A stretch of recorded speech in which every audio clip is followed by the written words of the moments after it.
And thank you very much for joining us once again on PM Express. As you may have heard already, Ghana is on the brink of receiving that all-important executive board approval from the IMF. But that comes with significant benefits. And that's what we are calling this, the impending IMF Bonanza. Indeed, it's a bonanza. The question is, what's in it for you? That's what we are answering tonight, because there is so much down the line that we can expect from that. And as we build up till tomorrow, when we've been told to expect the executive board approval, we need to start a series here on PM Express where we hold your hands and together we walk through the entire process. As you know, we've done extensive work since Ghana decided to begin conversations with the IMF last year in July, talking to experts, doing analysis, and helping you through this whole very complex process till now. So now that we're on the brink of getting an IMF deal with the first tranche also expected soon, we cannot neglect but return to some more analysis, but also focusing on what this will mean for you going forward. And we're beginning to find evidence that even before the executive board begins or signs off on the deal for us, possibly tomorrow or early Thursday morning, the benefits are beginning to be felt. So let's get into it. Let's start to look at this bonanza that we are expecting. First of all, let's track the steps that we have been through, the journey so far. We know it started with the letter of intent. That is when Oforiatta, the finance minister, said, we are going to go to the IMF. And that really started that wave of controversy last year, because it came in the context of this government insisting there was no way that we were going to go to the IMF. We've come a long way indeed in last year. That's when we started. And then we began the process, then got a staff level agreement. The finance ministry has insisted that as far as the staff level agreement is concerned, we got it in record time, but that was it. And again, if you remember, when the staff level agreement was about to be announced last year, December, the days preceding that announcement, we saw significant improvement in the performance of our local currency. And then we also saw the IMF staff report and approval, which came. We all read it. We saw the conditional approval that was in there. And we knew then that a executive board approval will be dependent on Ghana meeting a few thresholds, a few milestones. And so far, we've checked all the boxes, including the domestic debt restructuring, one of the most painful that any country on the continent has faced, really, when it comes to restructuring its debt, because domestic is one of those areas that you rarely touch, but we had no option than to touch it. And that's why we've been on the show talking about it. I am affected because I'm a bondholder, and so many people were affected also. The government committed to pay back and forth, no haircut. That's where we were. And then we went on to talk about the external debt restructuring. That is the beginning of the processes with the financing assurances that we received last week, Friday. That really paved the way for what we're expecting now, the executive board approval. As you see the color there, that color is in red because that is what we are waiting for. Once that happens, it is not the end. We then expect the big one, the disbursement of the first tranche to come in. Government is expecting as much as $600 million to come in with the first tranche. And then there will be a review and then subsequent disbursement of more funds. But that review is critical, because if we fail to meet the indicators and the conditions, we will struggle to get the further disbursements to come in. So that is the process so far. There are some still outstanding. Let's look at the assurances that came in. We got confirmation of this when the finance ministry put it on Twitter, confirming that the Paris Club has agreed, given a letter of assurance, that they would agree to sit and restructure our external debt, the bilateral ones as well. China also at that particular table. That paved the way for what we expect will happen tomorrow. Now, another key thing that I want us to observe is the total amount of money that Ghana is expecting this year $1.2 billion expected from the IMF deal this year alone. This is a lot of money.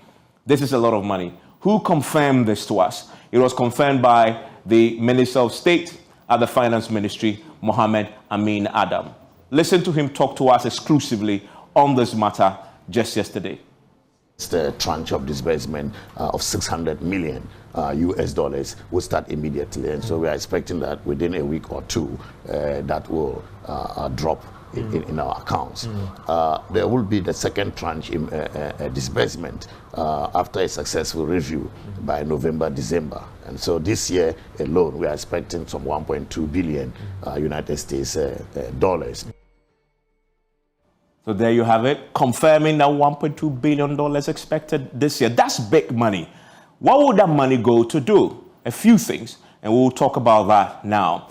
These are the expectations according to Reuters going forward. Remember, all we're doing is trying to guide you to the process going forward. This is a timetable that you should expect. Approval, Wednesday. Tomorrow is the D-Day.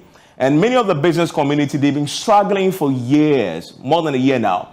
Tomorrow they'll begin to smile. I'll begin to show you towards the end why possibly they are already smiling and anticipating a bit more when this happens. So Wednesday, 17th May is a big day for Ghana. And already we know that there's circulation of an invitation for some press conference that may announce this either tomorrow or Thursday. And then we also expect the approval by the end of the week of the $600 million. That is the first tranche. And this is the first bonanza that will hit our account. Trust me, this will put a big smile on the face of the finance minister who will come under intense pressure to be sacked. I bet he won't make that same mistake again and hold the kinky party for 600 million, which he did when he got some loans in. And then if this comes by the end of the week, you also expect the first installment of by Friday of the 600 million coming in of 300 million. So this is going to be broken into pieces. So this Friday, we are going to be expecting $300 million to come in. And this is all according to Reuters that had dug into this already. Then second installment will also come. These are the timelines, by the way, by May 22nd. And this is how the IMF works. If all goes according to plan, and the economists will tell you, ceteris paribus, all things being equal, these will be the timelines that we can expect and look forward going into this month. So this month, if all things go according to plan, will be a good month for Ghana because of the deal that we're expecting. Now, furthermore, we're also expecting the second tranche to come in of 600 million. This will be between November and December. And that is key. And that is all that together is what we're expecting to be a total of 1.2 billion that the Minister of State, the Finance Minister talks about. We're expecting further disbursement after the semi-annual reviews are also done for the second tranche. And I insist, this semi-annual review is important because we have a history in Ghana sometimes. When we get the first few tranches, then we begin to misbehave, especially going into an election. And then we begin to fail to meet the criteria and the thresholds, and then disbursements delay. There are consequences for this. Let me illustrate that for you with the case of Zambia down the line. Let's stay with this a bit more because the Zambia example is a very important example. Now, if you look at what we saw, the commencement of the discussions with the IMF, this is a journey. It's been just a short few, less than a year, right? When we started in July, then we got staff level agreement in December. Then we got the domestic debt restructuring in December all the way to February. And then we went into the bilateral credit assurances, which we got this month. And as we've been talking about this, I wanted to isolate the Zambia example because there are lessons there to learn. The first lesson is an important lesson that should put a smile on the face of the business community. Two of them, their leaders are with me today. When Zambia, and I'll be very specific here, 1 a.m. Zambia time, they got the IMF board, executive board, announcing an approval, giving them the executive board approval, which we are expecting tomorrow. This was at 1 a.m. local Zambia time on the 31st of August, right? Listen to what happened subsequently. By 3 p.m. that same day, the Zambian KWACHA had gained 3.1% of its strength against the dollar. Now, this is the most fascinating part of this whole conversation. By September 1, the very next day, the kwacha was the best performing currency in the whole world. You see the speed with which an executive board approval begins to impact on one of the most fundamental indicators of every economy, the strength of your currency.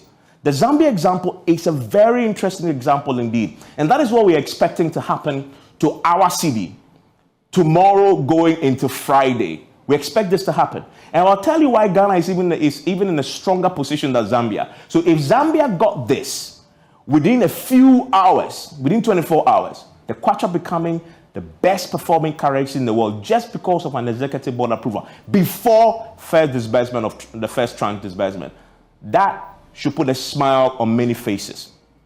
Now, here is a further illustration of impact of an IMF executive board approval. And this I really love. This is the inflationary curve month on month for Zambia, right? Look at September, and let me circle that for you. Look at September in Zambia. They actually went into deflation. That second day, the 24 hours after the August 31st, when they became the best performing currency in the world. In September that month, Zambia went into deflation. That is a fascinating story. Our inflation is hovering in the 40s, right? This is another impact that we can expect because once the CEDI begins to perform, it has a knock-on effect on prices, right? And the Zambia example is an important one. But most importantly, also note, see this thing, see this curve here. Zambia failed to sustain the gains. Why? Because the tranches delayed. The tranches didn't come in as they expected. So within a week or so, the kwacha began to misbehave again, right? Inflation began to play tricks on them. And then it began to climb again, as you see the graph telling us there. That is key. We need to make sure that we keep our fingers on that pulse and get the money in and do whatever we can to get that money in. And as you see, inflation in Zambia is beginning to drop again. Why is this happening this year? Our guess is that the conversations around getting the monies in for Zambia have begun again, have picked up steam again.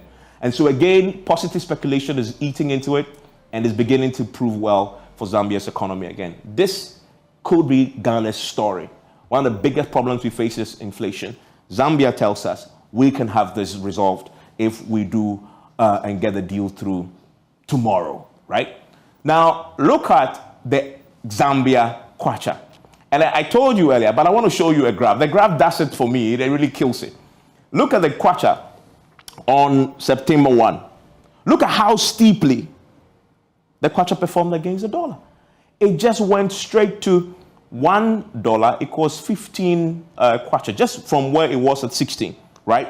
It dipped to a historic low. That's why it performed well. But then look at what happens right after that. It began to climb back again. That is what we need to keep an eye on. So the picture will be good, but can we sustain the gains that this IMF deal will bring? I'll ask my professors friends who are joining me for a conversation tonight as we learn from the Zambia example. So what is the Ghana scenario as we anticipate an IMF executive board approval?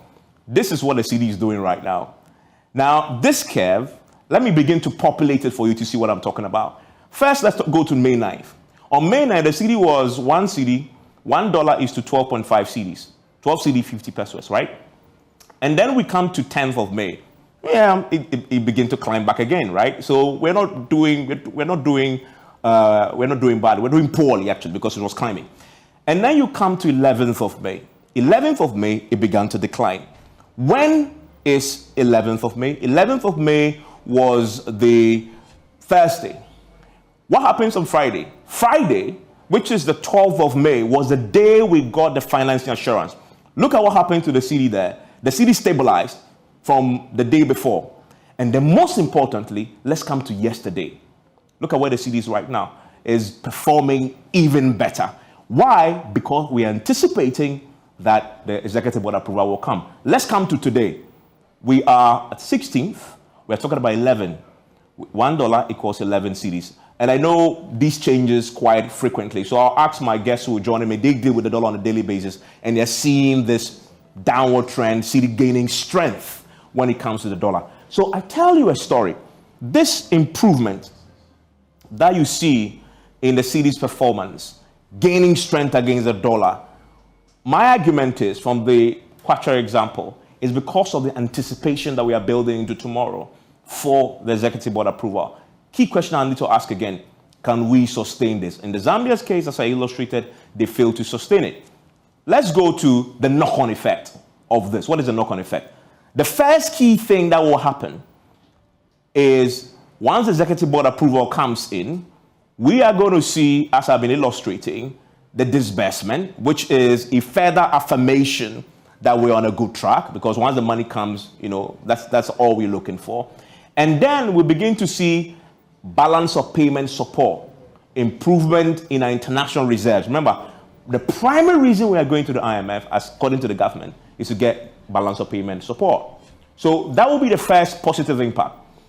The next positive impact that we will see, we begin to see the CEDI begin to strengthen, which I have illustrated already is beginning to happen. We're seeing that right now. Not only strengthening against the dollar, but against all other major trading currencies. And then this is my personal favorite because it affects the kinky and the shito and the bread that I love the most. This will have an impact on transport fares. What will happen is, once the CEDI appreciates, buying fuel will be cheaper because we are going to convert less CEDIs into dollars. Reduction in transport fares will also play out. Drop in import duties for Guta, they'll be happy at the ports. Drop in inflation, price of bread, and I love my kinky. That will also begin to go down. So on all fronts, this is indeed a bonanza.